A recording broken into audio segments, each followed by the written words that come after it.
নমস্কাৰ, এটি গুৰুত্বপূৰ্ণ খবৰ লৈ আহিছোঁ। গোবিন্দ বসুমতাৰীৰ বাহিৰে সকলো NDFBৰ প্ৰাক্তন কেডাৰ যোগদান কৰিব BPFত। এটি গুৰুত্বপূৰ্ণ খবৰ, গণ সুৰক্ষা পাৰ্টিৰ অগপ আৰু UPPLৰ 314 জন লোকৰ আনুষ্ঠানিক যোগদান BPFত।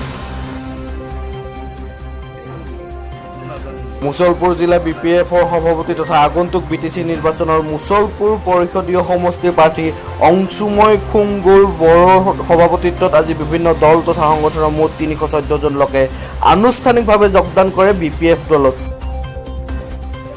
আমি যদি BPF দলত যোগদান কৰোঁ তেতিয়াহ'লে হয়তো আমাৰ ৰাইজৰ কিছুমান আমি পূৰণ কৰিব পাৰিম আৰু আশা কৰি আমি বাক্সা জিলা মুছলপুৰ জিলা BPFৰ মুখ্য কাৰ্যালয়ত অনুষ্ঠিত দলত যোগদান কাৰ্যসূচীত গণ সুৰক্ষা পাৰ্টিৰ 240 জন, UPPLৰ 91 জন আৰু অগপৰ 3 জন আৰু আন সংগঠনৰ নেতা কৰ্মীকে ধৰি মুঠ 314 জন লোকে আনুষ্ঠানিকভাৱে BPFত যোগদান কৰে।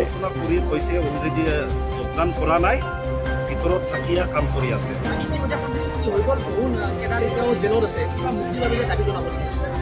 এইটো আপোনালোকে আমাৰ প্ৰাইম মিনিষ্টাৰ হোৱাতে এইটো কোৱা হৈছিলে, যিহেতু শান্তি চুক্তি হ'ল, তেখেতসকলে যদি শান্তি চুক্তি কৰি আছে যদি জেলত যাবলগীয়া সেইটো ভাল কথা নহয়।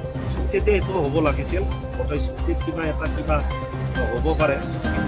যোগদানৰ পিছতে মুছলপুৰ জিলা BPFৰ সভাপতি তথা আগন্তুক BTC নিৰ্বাচনৰ মুছলপুৰ পৰিষদীয় সমষ্টিৰ প্ৰাৰ্থী অংশুময় খুংগুৰ বড়োৱে সাংবাদিকক কয় যে দলৰ আনুগত্য প্ৰকাশ কৰে আৰু বহু লোকে BPFত যোগদান কৰে।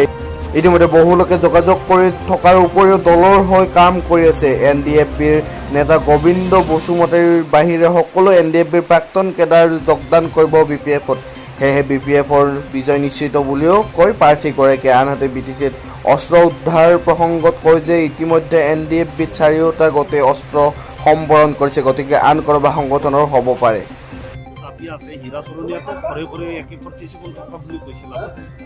হয় জানো আপোনালোকে বিশ্বাস কৰিব, ঘৰে ঘৰে যদি ওদালবাৰী সদায় একে প্ৰতিষ্ঠানে দেখা পালা তেনেকুৱাটো BPF পূৰ্বতকৈ বহুত শক্তিশালী হৈছে। আগতে NDFB আৰু জইণ্ট একশ্যন কমিটি তেখেতসকলে BCP আৰু UPPLত লাগিয়ে থাকি আমাৰ জিৰতে কাম কৰি আছে, কিন্তু তেখেতসকলে আমাৰ BPFৰ লগত আহিল।